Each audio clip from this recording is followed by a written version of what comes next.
कल, आज और कल।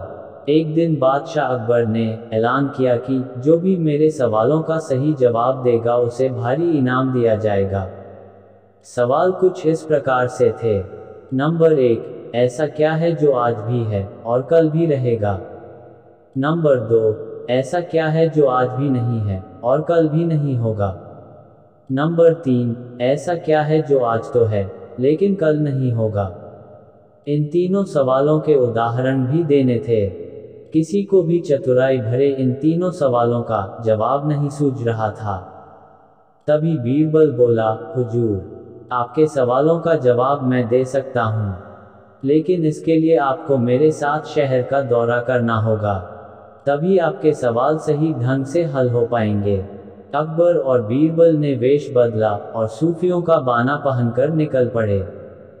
कुछ ही देर बाद वे बाजार में खड़े थे। फिर दोनों एक दुकान में घुस गए। बीरबल ने दुकानदार से कहा, हमें बच्चों की पढ़ाई के लिए मदरसा बनाना है, तुम हमें इसके लिए 1000 रुपये दे दो। जब दुकानदार ने अपने मुनीम से कहा कि इन्हें 1000 रुपये दे दो, तो बीरबल बोला, जब मैं तुमसे रुपये ले रहा हूँगा तो तुम्हारे सिर पर जूता मारूंगा। हर एक रुपये के पीछे एक जूता पड़ेगा। बोलो, तैयार हो? ये सुनते ही दुकानदार के नौकर का पारा चढ़ गया और वह बीरबल से दो दो हाथ करने आगे बढ़ाया। लेकिन दुकानदार ने नौकर को शांत करते हुए कहा, मैं तैयार हूँ, लेकिन मेरी एक शर्त है। मुझे विश्वास दिलाना होगा कि मेरा पैसा इसी नेक काम पर खर्च होगा। ऐसा कहते हुए दुकानदार ने सिर झुका दिया और बीरबल से बोला कि जूता मारना शुरू करें। तब बीरबल व अकबर बिना कुछ कहे सुने दुकान से बाहर निकल आए। दोनों चुपचाप चले जा रहे थे कि तभी बीरबल ने मौन तोड़ा, बंदा परवर।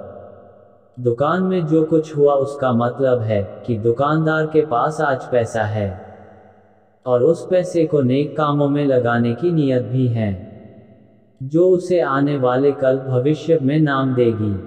इसका एक मतलब ये भी है कि अपने नेक कामों से वह जन्नत में अपनी जगह पक्की कर लेगा। आप इसे यूं भी कह सकते हैं कि जो कुछ उसके पास आज है, कल भी उसके साथ होगा।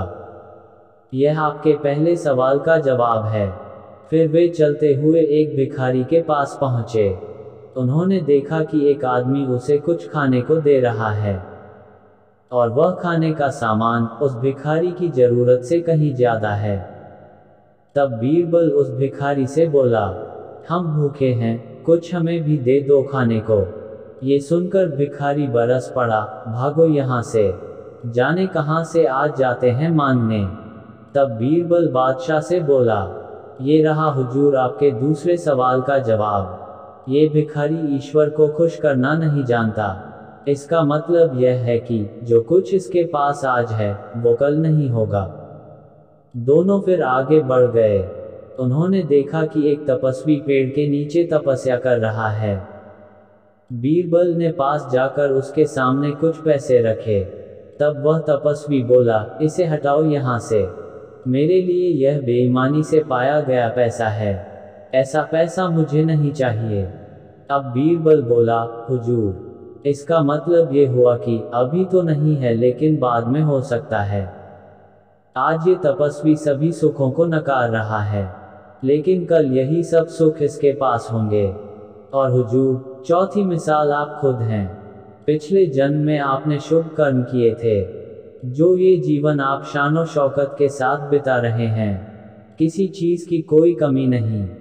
यदि आपने इसी तरह ईमानदारी और न्यायप्रियता से राज करना जारी रखा, तो कोई कारण नहीं कि यह सब कुछ कल भी आपके पास न हो। लेकिन यह न भूलें कि यदि आप राह भटक गए तो कुछ साथ नहीं रहेगा। अपने सवालों के बुद्धिमत्तापूर्ण, चतुराई भरे जवाब सुनकर बादशाह अकबर बेहद खुश हुए। दोस्तों, आप लोगों ने सुना कि किस प्रकार बीरबल ने तीनों सवालों का जवाब बादशाह अकबर को दिया। दोस्तों, वीडियो को लाइक और चैनल को सब्सक्राइब जरूर करें ताकि अगली वीडियो तुरंत आपके पास पहुंचे। फिर मिलेंगे अगली वीडियो में। नमस्कार दोस्तों।